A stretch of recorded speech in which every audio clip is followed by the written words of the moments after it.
प्रज्ञान YouTube channel में जुड़े हुए सभी सत्संगी जनों एवं प्रबुद्ध श्रोताओं का स्वागत है। सभी का अभिनंदन है और सभी को मेरा प्रेम पूर्वक जय शिव जय शिव।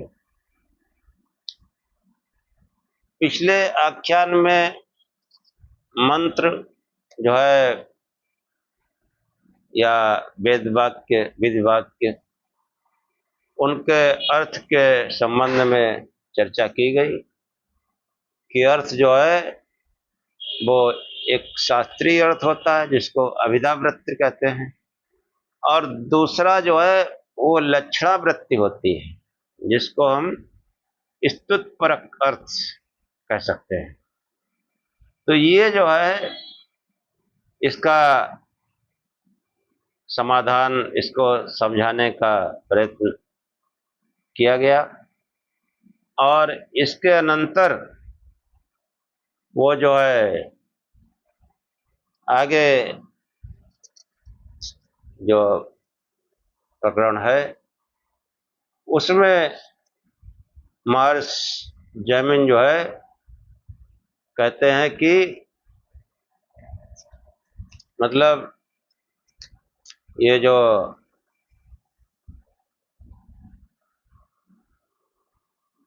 यज्ञों में मंत्रों के उच्चारण मात्र की उपयोगिता जो बताई गई और स्पष्ट किया गया कि मंत्र अपने अर्थ द्वारा यज्ञ संबंधी क्रिया का निर्देश करे, ऐसा कोई प्रयोजन उसका नहीं है।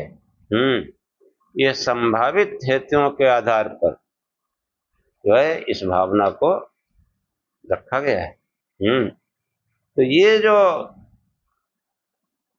जैमिन ऋषि ने इस पक्ष को कि जो है मंत्र सार्थक हैं या निरर्थक हैं, इस विषय पर विचार किया गया है कि जो है अपने शब्दानुसारी अर्थों को बोधित कर याग के उपकारक हैं अथवा उच्चारण मात्र से। यदि उच्चारण मात्र से उपकारक हैं तो बहिर्देव सदनम दामी देव सदनम बर कुशा काटता हूँ का विनियोग नियम से कुशा काटने में ही न होना चाहिए। कुशा काटने से भिन्न कर्मों में भी इसका उपकारक माना गया है। तो अर्थानुसार जिस प्रसंग में जिस कर्म के साथ मंत्र का अंगभाव जाना जाता है उससे भिन्न अर्थ का उपकारक नहीं हो सकता है। इसलिए बहिर्दार्थी इस विनियोजक वाक्य के बिना भी उसका विनियोग कुशा के काटने में ही होगा, तब विनियोजक वचन अनावश्यक है। इससे ज्ञात होता है कि मंत्र केवल उच्चारण मात्र से यज्ञ के उपकारक हैं अतः अनर्थक हैं। उपकारक है मतलब अनर्थक हैं। सूत्रकार जैमिन ने इस पक्ष को आगामी सूत्रों में जो है बताने का प्रयत्न किया है और उसी उपदेश के संबंध में आज के आख्यान में चर्चा करेंगे।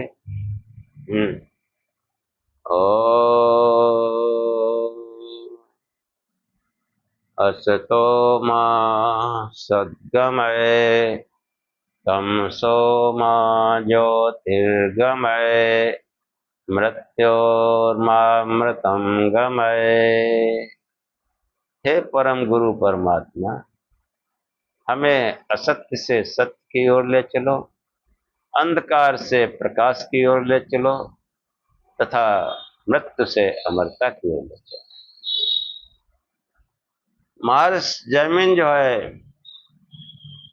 इसको जो है अर्थ को स्पष्ट करते हुए कहते हैं कि तदर्थ शास्त्रार्थ, उस अर्थ का शास्त्र ब्राह्मण ग्रंथ आदि द्वारा बोध कराने से मंत्रों का अनर्थक होना ज्ञात होता है। संशय मतलब कर्मानुष्ठान के अवसर पर मंत्रों का उच्चारण क्या उच्चारण मात्र से किसी अदृष्ट धर्म का जनक है अथवा कर्म संबंधी अर्थ का स्मारक होने से कर्म में उसका उपयोग है, ऐसा संशय होने पर पूर्व पक्ष का कथन है कि मंत्रों का कर्म में उपयोग उनके उच्चारण मात्र में ही समझना चाहिए। वे कर्म संबंधी अर्थ द्वारा कर्म में उपयोगी हो ऐसा नहीं है। कारण है कि मंत्रों का उच्चारण किए जाने पर भी कर्म के साथ उनका संबंध ब्राह्मण आदि अन्य ग्रंथों के वाक्यों द्वारा बनाया जाता है। कि उदाहरण है जैसे चतुर्भिर्ब्रह्मादते कि अग्नि चयन के अवसर पर चारों मंत्रों से अब्रि का आदान यानी ग्रहण करे। ये मंत्र हैं देवस्यता गायत्रेण छंदसा अब्रिरसि हस्त आधाय इत्यादि। यदि मंत्र सार्थक होते तो मंत्रगत बाहुभ्याम हस्ताभ्याम आदिदे अब्रिरसि त्वया वयम अग्निम से खनितुम सदस्यता हस्त आधाय सविता विवद्रव्यम इत्यादि मंत्र समुदाय से आददे क्रिया के अभ्र का आदान यज्ञ कर्म से कार्य के लिए हाथ से उसका उठाया जाना सिद्ध था। पर मंत्रों के सार्थक न होने से कारण ब्राह्मण या प्रवक्ता निर्देश करता है कि जो है यज्ञ जानकार यज्ञों के अवसर पर यज्ञारंभ में इस लगाम को ग्रहण करते हैं। इस स्पष्ट मंत्रलिंग से यज्ञ के प्रारंभ की रचना का ग्रहण करना स्पष्ट हो जाता है। यदि मंत्रों को सार्थक माना जाए क्योंकि मंत्रों का कोई अर्थ नहीं है, इसलिए ब्राह्मण में अश्वाविधानी मादृत्य विधान किया गया है। उक्त मंत्र का उच्चारण करने पर ब्राह्मण वाक्य से जाना जाता है कि इससे अमुक कार्य करे, अर्थात मंत्र अनर्थक है। इसी प्रकार पकाए पुरोदास को पात्र में फैलाने के अवसर पर उर्प्रस्थस्व मंत्र का उच्चारण किया जाता है। यहाँ प्रथन का विधान इति प्रथवेति इस ब्राह्मण वाक्य द्वारा किया जाता है। यदि मंत्र सार्थक होता तो कर्मानुष्ठानगत प्रथन प्रक्रिया का बोध कराता। फलता कर्म में मंत्र के उच्चारण का प्रयोजन अन्य शास्त्र द्वारा बोध कराए जाने में मंत्र का निरर्थक होना स्पष्ट हो जाता है। मंत्रों के अनर्थक हेतु अन्य प्रस्तुत किया गया कि वाक्य नियमात वाक्यों का नियम होने से मंत्र में ज्ञात होता है कि मंत्र निरर्थक है। मंत्र में पद क्रम की व्यवस्था नियत अनुपूर्वी मानी जाती है। अग्निमीते पुरोहितम अथवा अग्निमूर्धादियो रति। मंत्रों में इस पद क्रम और अनुपर्वी में कोई व्यतिक्रम या विपर्य नहीं होता है। यदि वस्तुतः मंत्र अर्थ का बोध कराने के लिए हो तो पदों का व्यतिक्रम उलट फेर जो है होने पर भी उस अर्थ उसी प्रकार जाना जाता है। यदि मंत्र अर्थ का बोध कराने के लिए होता तो पदों की अनुपूर्वी का नियम व्यर्थ हो जाता, अतः पद क्रम की व्यवस्था से जाना जाता है। मंत्र अनर्थक है। किसी प्रसंग में अन्य हेतु प्रस्तुत किया कि बुद्ध शास्त्रार्थ कि जाने हुए अर्थ का शास्त्र से निर्देश किए जाने के कारण ज्ञात होता है। शास्त्र वाक्य अनर्थक। यज्ञानुष्ठान में उसी व्यक्ति का अधिकार माना गया जो यज्ञ संबंधी क्रियाकलाप का पूर्ण ज्ञाता हो। अग्नि दग्नि विहर यह विधि सोमयाग की है। बहिष्पमान स्तोत्र के अंत में अध्वर्य अग्नि ऋत्विक को आदेश देता है कि हे अग्नि अग्नियों का विहरण करो। आग्नेन्द्रिय अग्नि से अंगारों को संगक निर्दिष्ट स्थानों पर ले जाओ। अनुष्ठान प्रक्रिया के जानकार तुझको वही बात जताना ऐसा ही है जैसे कोई जूता पहने व्यक्ति को और जूता पहनाने का प्रयत्न करे। ऐसे निरर्थक है जैसे ही कर्म के जानकार तुझको मंत्र द्वारा निर्देश मंत्र की निरर्थकता का दौर कि कर्म यहाँ पर जो कर्म कांड है उनकी जो है उनकी व्यर्थता को समझा कि वो जो है उनका कोई विशेष प्रयोजन नहीं है। इसी प्रसंग को अन्य हेतु प्रस्तुत किया कि जो है अविद्यामान वचनात् संसार में अविद्यमान पदार्थ का मंत्र द्वारा कथन किए जाने से मंत्र का अनर्थक होना सिद्ध। हाँ, की आवत कर रहे हैं जिस पदार्थ की वो है ही नहीं। क्यों ऐसा जैसे बुलाए दे रहे हैं, तमाम देवताओं का आह्वान किया जाता है, वो कोई कोई कुछ प्रत्यक्ष नहीं होता, कुछ पता ही नहीं चलता। एक कराते हैं वर्षा होगी, कोई जरूरी वर्षा होगी, वो नहीं होती वर्षा। तो ये इनका कोई प्रयोजन नहीं है। ये ब्राह्मण ग्रंथ जो है उनमें जो इस तरह के जो कर्मकांड है उनका कोई प्रयोजन नहीं है।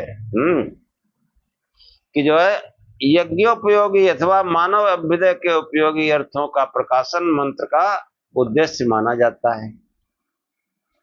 कि मंत्र जो है वो मनुष्य के मतलब अभ्युदय का प्रतीक हो। हाँ, ये कर्म कांड जो है इससे मनुष्य का अभ्युदय प्रकट हो।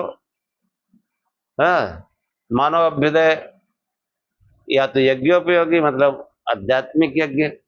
परंतु अनेक ऐसे मंत्र हैं जो अनहोने अर्थ का प्रकाशन करते हैं। चत्वार श्रृंगा त्रयो अस्य पादा द्वय शीर्षे सप्तहस्तासो वस्य इदा वृद्धो वृषोरोरीति महोदेवो मर्त्यानाम शेष। ऐसा मंत्र, ऐसा ही मंत्र है कि 4 सिंह, 3 इनके पैर, 2 सिर, 7 हाथ, इसके हैं 3 प्रकार से बंधा हुआ वृषभ बार बार शब्द करता है। ऐसा महादेव मर्त्यों में प्रविष्ट हुआ। किसी भी प्रकृति याग का बार बार प्रकृति याग से ऐसी वस्तु का उपयोग नहीं देखा जाता। इस प्रकार के मंत्र हैं, उनका कुछ दिखाई नहीं पड़ता। न लोक में ऐसा दृष्टिगोचर है और न उसका कोई उपयोग है। मैत्रायणी संहिता के अनुसार इस मंत्र का विनियोग अग्नि के उपस्थान में है। आपस्तंभ सूत्र में आज्ञाधान प्रकरण में धृत से लिपटी 3 संहिताओं को इस मंत्र द्वारा अग्नि में छोड़ने का विधान है। ये विनियोग नितांत भी मंत्रार्थ के अनुरूप नहीं है। इस मंत्र का अनर्थक स्पष्ट होता है। तो ये सब वेद के जो वेद ज्ञान से इतर भी जो है बहुत चीजें शामिल कर ली गई। लेकिन मनुष्य को तो भगवान ने बुद्धि दी, उसको देखना चाहिए प्रत्यक्ष में ऐसा होता कि नहीं होता। इसी प्रकार माँ हिंसी इस वैदिक मंत्र में विनियोग चातुर्मास इष्ट के अवसर पर यजमान के केश बपन क्षौर कर्म में बताया गया। हाँ, जो है जो नामाय स्वस्ते पिता मामा हिंसी, कि जो है तुम मुझको हिंसा मत करना। अब उस अस्त्रा है वो तो नाई एक्सपर्ट है, चला रहा, वो मुंडन कर देगा। अब छुरा की स्तुति की जाए, ये तो निरर्थक है। ऐसा जो है हाँ अदृष्ट अर्थ भी मानो तब भी वो अनर्थक स्पष्ट हो जाता है। मंत्र के अनर्थक के में अन्य हेतु प्रस्तुत करते हुए जो है मार्स जमीन कहते हैं हाँ कि ये वेदों का जो वेद वाक्य है, जो वेद वाक्य है, वेद वाक्य अन्य ग्रंथों से जो ले लिए गए हैं उनकी मीमांसा है, उनका विश्लेषण है कि क्या यथार्थ है क्या अयथार्थ है। ये हमको जो है इस मीमांसा शास्त्र में समझाने का प्रयत्न किया गया कि अचेतनार्थ बंधनात्, कि अचेतन पदार्थों को लक्ष्य कर उसमें अर्थ याचा प्रार्थना का निबंधन संबंध होने से जाना जाता है कि मंत्र अर्थहीन। कि वैदिक साहित्य में अचेतन पदार्थों को संबोधन विभक्त से अनेकत्र निर्देश किया गया है। हाँ, कि जो अचेतन पदार्थ हैं उनको निर्देश किया गया कि जैसे श्रोत ग्रावाड़ा, हे सोम को कूटने पीसने वाले पत्थरों सुनो। हाँ, ये पत्थर सुनेंगे नहीं? क्या जड़ पदार्थ ऐसा कथन या प्रार्थना सुन सकते हैं और सुनकर क्या उसका उत्तर या समाधान दे सकते हैं? कदापि नहीं। इससे ज्ञात होता है कि मंत्र का अर्थ कुछ नहीं, उसका कर्म में अदृष्टार्थक उच्चारण मात्र प्रयोजन। अन्य उदाहरण लिया जाता है, औषधे त्राय त्राय स्वयनम, हे द्रव नामक औषधे इसकी रक्षा करो। ये औषध कह देने से रक्षा कर दी है, उसका सेवन किया जाए। हाँ, केश वपन आदि के अवसर पर इस बात को बोला जाता है, यही इसका विनियोग है। वैदिक भाग में 3 अवसरों पर इसका विनियोग बताया जाता है, यजमान के केश वपन, यूपच्छेदन, पशुच्छेदन। दूब घास के तण से ऐसी प्रार्थना का कोई सामंजस्य न होने के कारण मंत्र का अनर्थक स्पष्ट होता है। बहुत विशेष है शास्त्र मीमांसा। कि छुरे की स्तुति करने से क्या होगा, दूब की स्तुति करने से क्या होगा, औषध की स्तुति करने से क्या होगा, औषध का प्रयोग करने से स्वास्थ्य लाभ होगा। कि हे दर्भ नामक औषधे इसकी रक्षा करो। तो मंत्रों के अनर्थक हेतु अन्य हेतु दिया जो है मार्स जमीन ने कि अर्थ विप्रतिषेधात, अर्थ विप्रतिषेधात, अर्थ का विप्रतिषेध विरोध होने पर मंत्र अनर्थक है। कहीं कहीं जो है अर्थ का विरोध होता है। यदि माना जाता है कि मंत्र में के पदों का बसता कोई अर्थ है तो उससे कहे गए अर्थ को स्पष्टतया परस्पर विरोध प्रतीत होता है। मंत्र है अदिति दो अदितिरंतरिक्षम, जो है यह अदिति दुलोक है, अदित अंतरिक्ष है। अदित एक ही अदित दुलोक और अंतरिक्ष लोक दोनों होना संभव न होने से परस्पर विरुद्ध होने के कारण मंत्र की अनर्थकता को सिद्ध करता है। कहीं कहीं विरुद्धार्थक वाक्यांश भी देखने में आते हैं। एक स्थान पर कहो कि एको रुद्रो न द्वितीयाय तव रुद्र एक है दूसरा नहीं, इसके विरुद्ध असंख्याता सहस्राणी रुद्रा अभिभूम्याम का कथन है। जो रुद्र भूमि पर विद्यमान है वे सहस्रों हैं, असंख्यात हैं। पहले मंत्र में रुद्र को एक बताया गया, दूसरे में सहस्रों कहा गया। ये दोनों मंत्र परस्पर विरुद्ध हैं। दूसरे मंत्र में सहस्रों कहकर असंख्यात कहना भी परस्पर विरोध है कि सहस्रों सहस्र तो संख्या होती है, फिर असंख्यात कह दिया, एक ही मंत्र में विरोध है। पहले में संख्या परिमित है, दूसरे में अपरिमित, यह स्पष्ट विरोध है। अतः मंत्रों का उपयोग उच्चारण मात्र में समझना चाहिए, अर्थबोधन में नहीं। मंत्रों की अनर्थकता में एक अन्य हेतु स्वाध्यायवत वचनात्, कि स्वाध्याय के समान अर्थ के कथन का विधान न होने से मंत्र का उच्चारण रूप में पाठ मात्र करना स्वाध्याय कहा जाता है। स्वाध्याय के लिए शास्त्र में विधि उपलब्ध है। स्वाध्यायोद्येतव्य, कि जो है स्वाध्याय अर्थात वेद मंत्र का उच्चारण करते हुए पाठ से अध्ययन अक्षराभ्यास में स्मरण करना चाहिए, परंतु अर्थ ज्ञान के विधान का निर्देश कहीं उपलब्ध नहीं होता। वेदाध्ययन के अवसर पर पूर्णिका नाम की स्त्री याज्ञिक उपयोग के लिए धान कूट रही है। आकस्मिक रूप से छात्र धान कूटने में विनियुक्त मंत्र को उच्च स्वर से बोलते हुए स्मरण करता है। धान कूटना और उसमें विनियुक्त मंत्र का पाठ करना दोनों समकालिक हैं। फिर भी छात्र द्वारा कहे जाते मंत्र पाठ का प्रयोजन धान कूटने की क्रिया का बोध कराना नहीं, वह केवल मंत्र कंठस्थ कर रहा है। तात्पर्य कि अर्थबोध के बिना भी धान कूटा जाता है। मंत्र अर्थ न भी हो तो धान तो कूटो, तो स्त्रियां करती हैं, मंत्र पढ़ो या न पढ़ो कूटी लगी। कंठस्थ कर रहा है मतलब जो है अर्थबोध के बिना भी दान कूटा जाता है। मंत्रार्थ का वहाँ कोई उपयोग नहीं था। मंत्र को निरर्थक मानना उपयुक्त है। मंत्रों के अनर्थक के अन्य जो है अविज्ञेयात अनेक मंत्रगत पदों के अर्थ जानने योग्य न होने से मंत्र अनर्थक। तो उनके अर्थ जानने योग्य नहीं है। ऐसे अनेक मंत्र हैं इनका अर्थ जानना अशक्य है, वहां ऐसे पदों का प्रयोग हुआ है जिनके अर्थ जानने में कोई पद्धत असंदिग्ध कारगर नहीं सिद्ध होती। उदाहरण कुछ मंत्र हैं।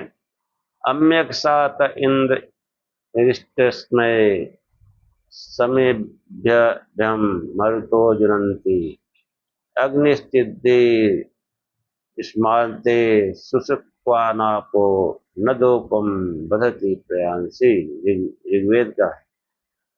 हाँ, इन मंत्रों का क्या कोई यज्ञोपयोगी अथवा मानव जीवन उपयोगी अर्थ किया जा सकता है? इससे मंत्र की अनर्थकता स्पष्ट होती है। ये केवल जो है उच्चारण मात्र के हैं। और अंत में अनर्थक का अंतिम हेतु प्रस्तुत करते हुए आचार्य जमीन कहते हैं कि अनित्य संयोगान मंत्रार्थनर्थक्यम। अनित्य पदार्थों का संबंध होने से मंत्रों के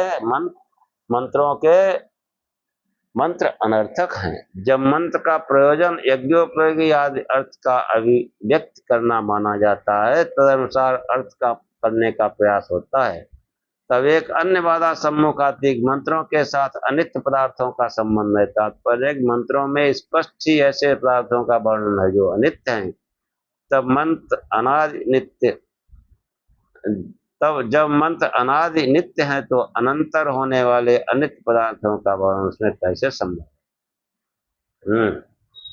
कि जो है उदाहरण के लिए एक मंत्र है कि किम ते किण्वन्ति की कटेषु गावो नासिरम दुरे न तपन्ति धर्मम आनो भर प्रमगंधस्य वेदो नैचा शाखम मधवन्ता न। यहाँ कीकट किसी देश विशेष का नाम है, प्रमगंध नामक कोई राजा है, नैचा शास्त्र किसी नगर का नाम है।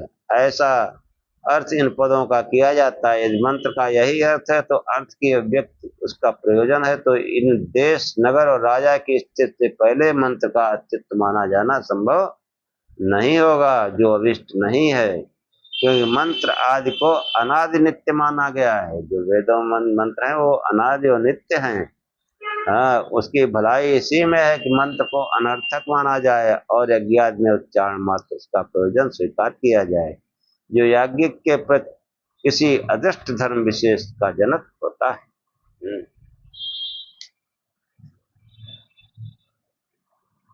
ये जो है पिछले 9 सूत्रों में जो है इस आधार पर यज्ञ में मंत्रों के उच्चारण मात्र की उपयोगिता बताई गई और स्पष्ट किया गया कि मंत्र अपने अर्थ द्वारा यज्ञ संबंधी क्रिया का निर्देश करे, ऐसा कोई प्रयोजन उसका नहीं है। ये संभावित हेतुओं के आधार पर पूर्व पक्ष की भावना को सूत्रकार ने व्यक्त किया। उसके समाधान की भावना से अब आचार्य सिद्धांत सूत्र का अवसर है। ये जो है पूर्व पक्ष हो गया। अब जो है उसका अर्थ भावना सिद्धांत जो है सूत्र का अवतरण करता है समाधान की भावना से, या फिर है क्या। तो मार्स जमीन कहते हैं अविशिष्टत्व वाक्यार्था, कि वाक्यार्थ जो है भिन्न नहीं है, विशिष्ट नहीं है।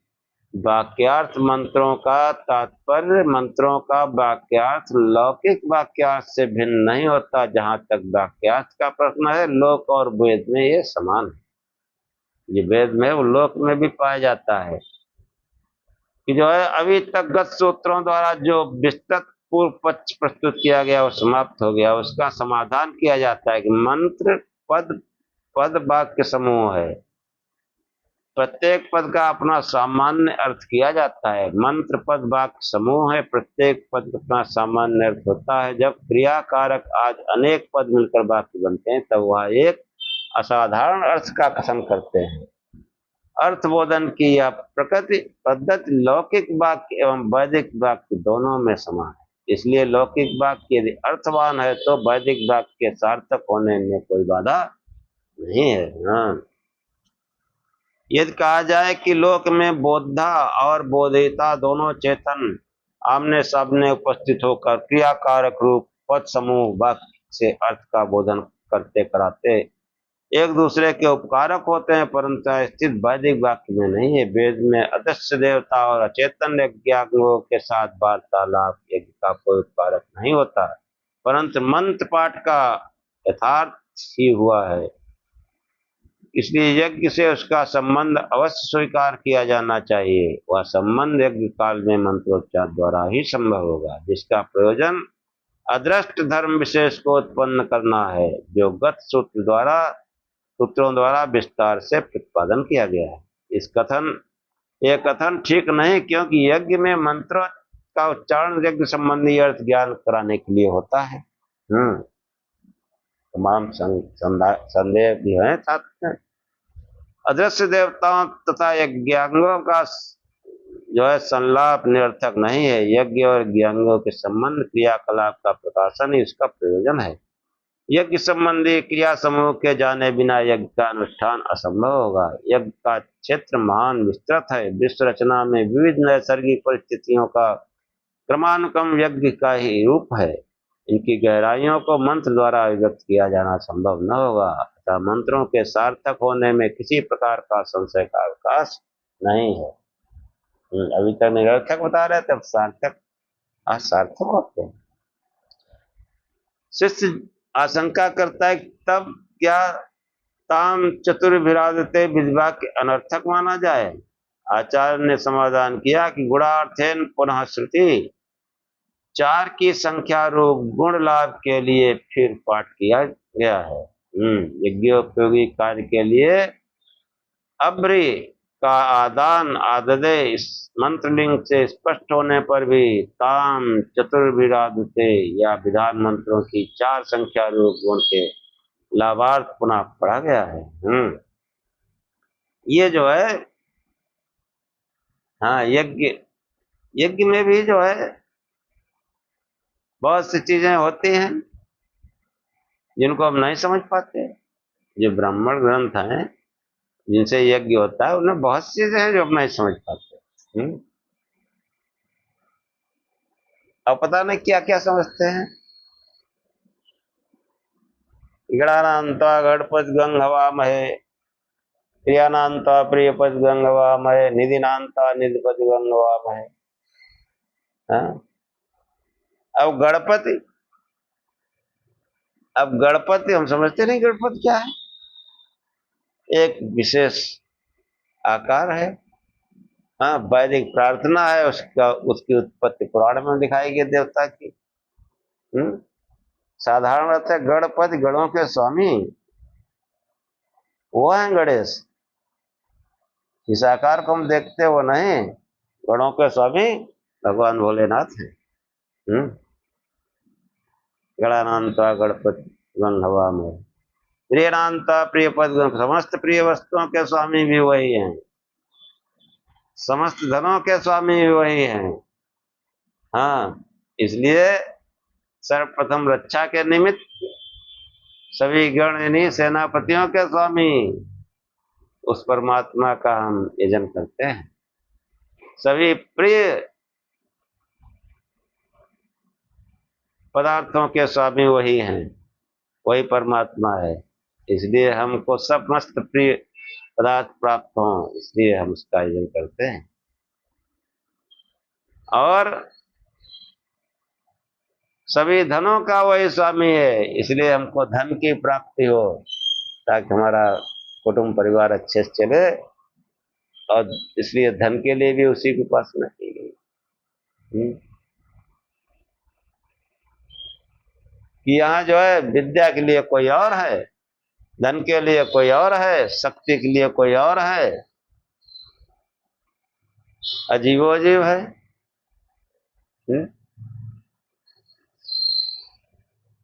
ये समझना जरूरी है। एकम सद, वह एक है।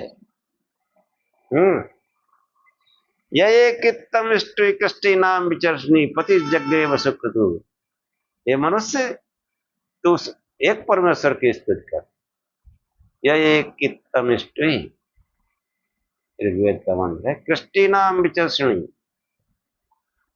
जो समस्त मनुष्यों को विशेष रूप से देखता है, जो समस्त यज्ञों का स्वामी है, पतिर्यज्ञ वृषक कतु, जो समस्त बलों का स्वामी है, समस्त ऐश्वर्यों की वर्षा करने वाला है, वह एक ही है, उस बहुत नहीं है।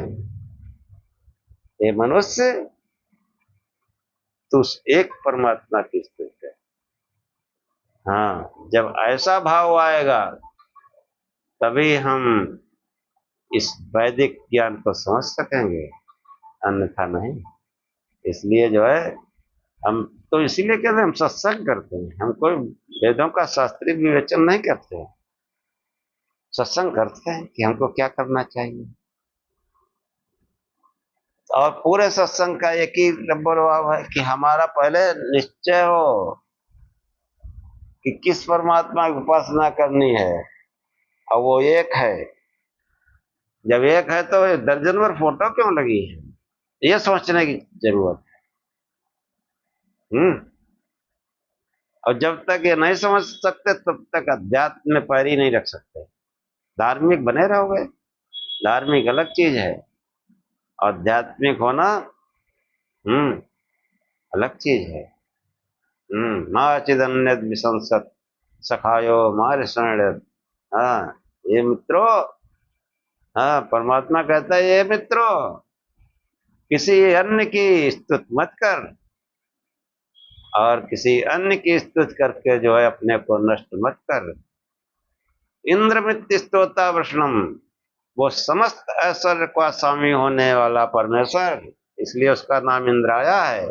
जैसे इंद्र की कल्पना करते हैं कि वो देवराज इंद्र तमाम अप्सराएं नाच रही होंगी, वो नहीं है। इस पिंड में वो आत्मा, वो इंद्र है, इंद्रियों का स्वामी जीवात्मा को, और ब्रह्मांड में ब्रह्म है,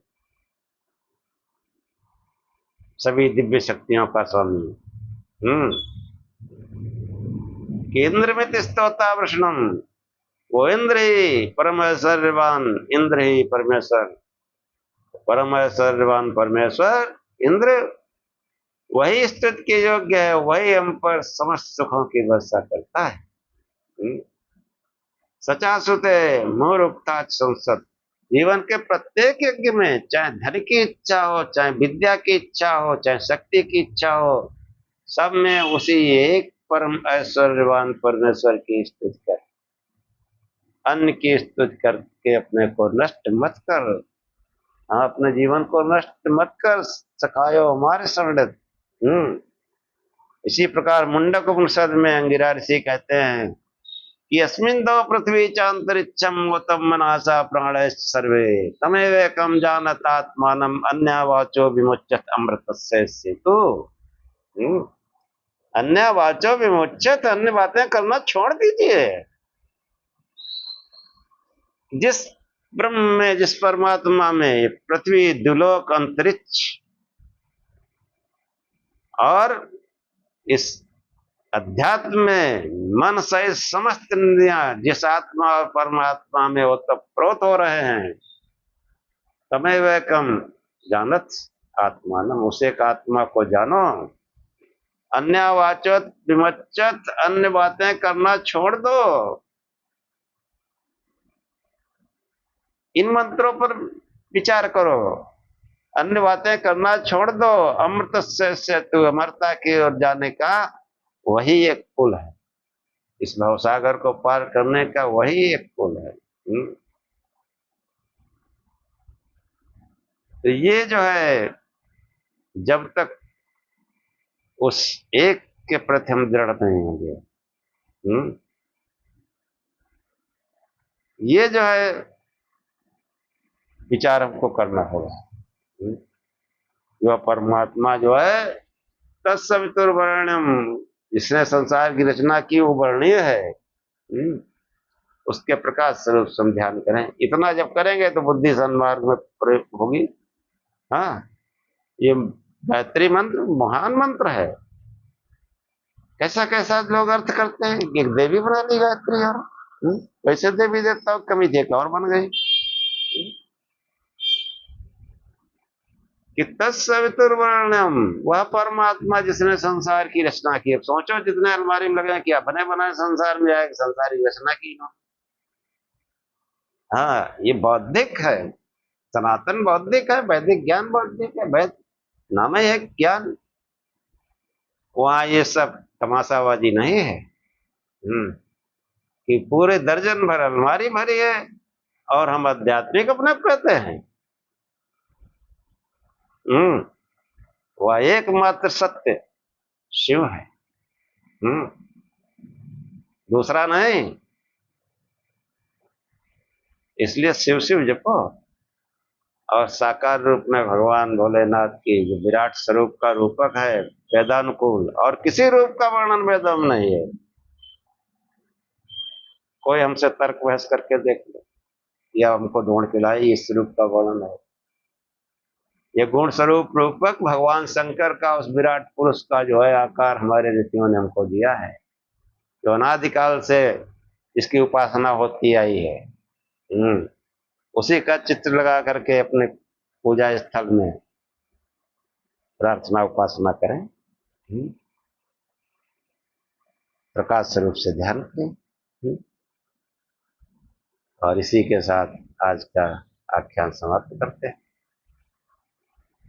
ओम सहनाववत् सहनौ भुनक्तु सह वीर्यं करवावहै तेजस्विनावधीतमस्तु मा विद्विषावहै। ओम शांति शांति शांति।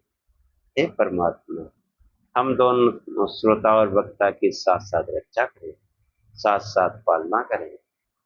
हम दोनों साथ साथ बल को बढ़ावे, पराक्रम करें। हमारा पढ़ा पढ़ाया एक साथ तेजस्ता को प्राप्त हो, हम आपस में द्वेष न करें। हे परमात्मा, हम दोनों को त्रिविध शांति प्राप्त हो। ओम शांति शांति शांति। जय श्री